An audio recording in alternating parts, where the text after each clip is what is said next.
তো বন্ধুরা, আজকে ছিল ভাদ্র মাসের লাস্ট শনিবার। তো ভাদ্র মাসটা পুরোটাই মানে উপোস করেছে তোমার দাদাভাই।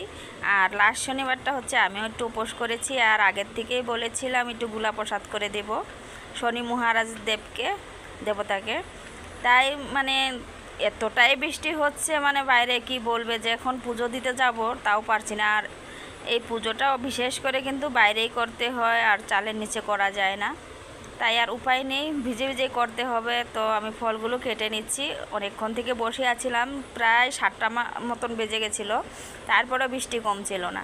তো এক এক করে ফলগুলো কেটে লাড্ডুগুলো দিয়ে থালা সেজিয়ে দিয়েছি। আর হচ্ছে এদিকে গুলা প্রসাদ করার জন্যে আমাদের এখানে প্রসাদ খাওয়ারও সেরকম লোকজন নেই বলতে গেলে, আমাদের বাঙালি মানুষকে দিতে হবে। আর ওদেরকে প্রসাদ দিলে সেই প্রসাদের নিয়মটা ওরা ঠিক করে করতে পারবে না। তাই এখানে লোকাল মানুষ, যে ওদেরকে আমি কাউকে ডাকিনি। আর এখানে বাউন্ডারির ভিতরে আমরা একাই আছি, প্রসাদগুলো আমাদের একাই খেতে হবে।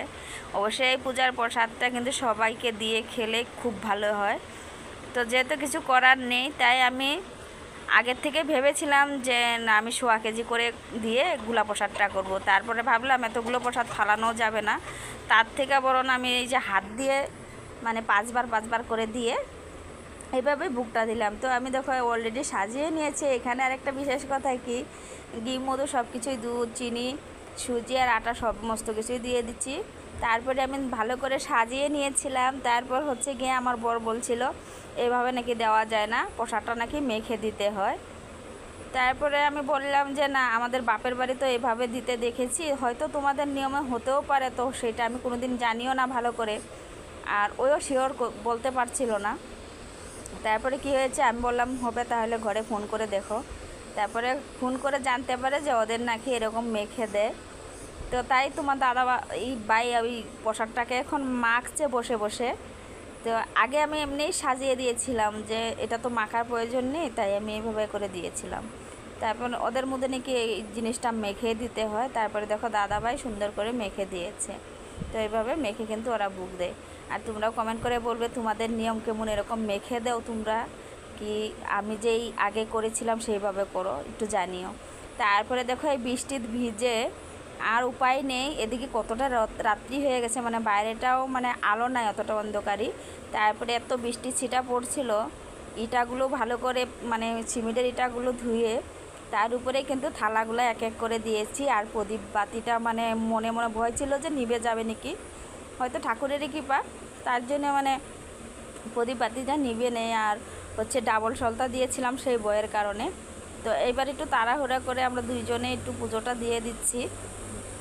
বাচ্চাগুলোও নিচে আসতে পারি নাই, না হলে ওরা কিন্তু নিচে আসে, প্রসাদগুলো মানে খায়, আমরা পূজা করি সেই আনন্দ নেয়।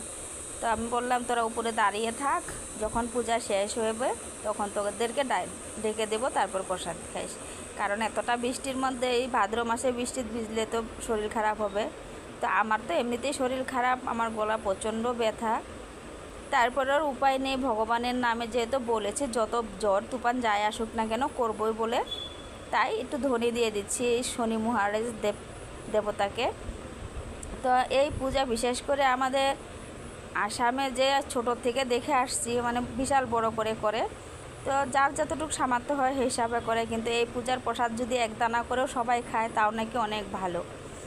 আর এই পূজার প্রসাদ কখনো চালের নিচে খেতে যাবে না। আর হাত পাও ভালো করে ধুতে হয়। আর পূজা করার পরে কাপড়গুলো আমরা ছেড়ে রাখি বা স্নান করে ফেলি অল্প জল দিয়ে। আর এই প্রসাদ যেখানে সেখানে কিন্তু গায়ে ছায়ে লাগানো যায় না, তো একটু সাবধানে খাওয়া হয়। তার জন্যেই কিন্তু বাকি যেরকম আমাদের যেরকম বাঙালি মানুষ আমরা এটাকে জানি বুঝি, তাছাড়া অন্য অন্য জাতি ওরা এতটা বুঝে না। তো কি এর থেকে কী হবে, তার জন্যে কিন্তু আমি ডাকি নেই কাউকে। তারপরে ওই এত ঝড় বৃষ্টি হচ্ছে।